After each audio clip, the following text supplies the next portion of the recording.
My name is Jacob Osae. I'm a physics tutor and a sci-fi and fantasy writer. You really want to know what the story is going to be about. Then as a person who writes science fiction and fantasy, most of my science fiction stories are in two sections. So we have this science facet and you have the fantasy. So in the science section, maybe I like to explore mathematics, I want to explore astronomy, I want to explore biology. So I go deep maybe in biology, I want to explore genetics or genetic engineering or cellular molecular biology.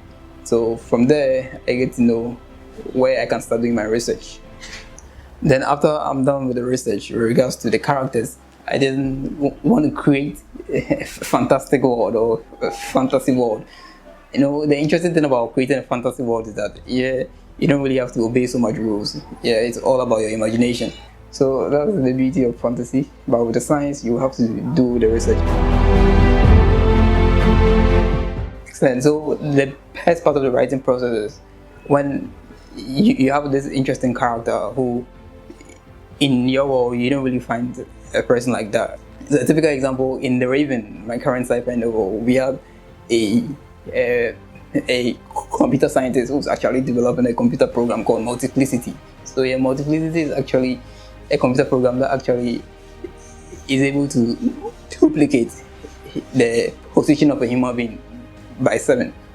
So you can be here and can be at 7 places at the same time. And that's something interesting, isn't it? Imagine you have an app like that. You can be at many places at the same time. And that's in real life, there's nothing like that. But in fiction, you can create something like that. And that's, I think, one of the most amazing, interesting things in writing as a sci-fi writer.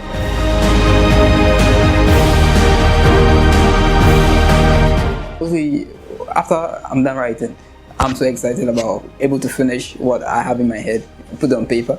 The other part I quaintly dislike is doing the proofreading and the editing. Sometimes the editor will want to be sure whether this thing you are saying is really well. You're trying to deceive the readers. As a sci-fi writer, I present to you reality, truth. I research before I write. So mostly the part I don't really like is when editors will want to ask so many questions and want you to go over the same thing again. And sometimes it gets quite stressful, and but the passion keeps us on. The Raven is classic, for all those who watch Black Panther. I'm sure you find something like that. So in The Raven, we have 2 worlds. We have Earth and some mysterious world called Mahara. So Mahara, the king of Mahara, is actually dying. The king has this daughter who is so loving. So the daughter is saddened by the father's state. So the daughter actually goes to visit an old woman in Mahara who is believed to be like a teacher. So the teacher tells the daughter, the only way your father will get well is to go into the forest, a forest tagged like the Atazan forest, and find a leaf, that can actually heal your father. In Ghana, we have a geological engineer who is actually performing a meteorological and geological analysis on Mountain Afajato in the inception of the story. So it was actually the wife, a meteorologist, and the husband, a geological engineer, working together. Then the vortex and the earthquake comes in and the wife disappears. And the husband is distraught and starstruck. He says, my wife didn't die, she disappeared. And with his knowledge in quantum theory and multiverses, he does all that he can to find the whereabouts of the wife. And that's, some of the teasers of The Raven. A classic story, man. You'll love it, trust me. Growing up as a science student and someone who had the creative abilities, I didn't really look at the future where I really consolidate these abilities. So growing up was about, since I'm good in creative writing, let's do the normal thing. Everybody's doing poetry, everybody's writing stories about normal human life, family. But I felt the one thing that I've learned right now is you should write where your strength is.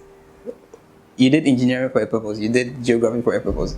And I feel that is your strength, and that's where you can communicate infallible knowledge in that field. So for young artists coming up, right where your strength is, right where your knowledge base is colossal. I feel, and that's the only way people will see the rich in measure, or the rich state of your writing.